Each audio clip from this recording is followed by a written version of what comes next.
Meghalaya Government is trying to speed up the process of tripartite peace talks among the centre, the state and the banned Hindu-Trip National Liberation Council (HNLC).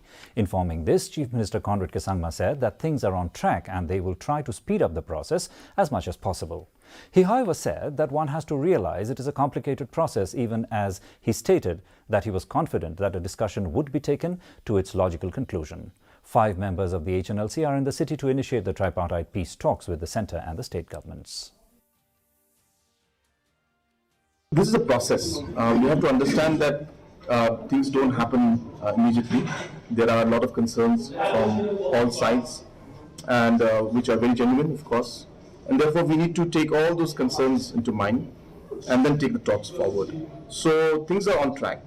We are moving in the right direction, and we will try to, to speed up the process as much as possible.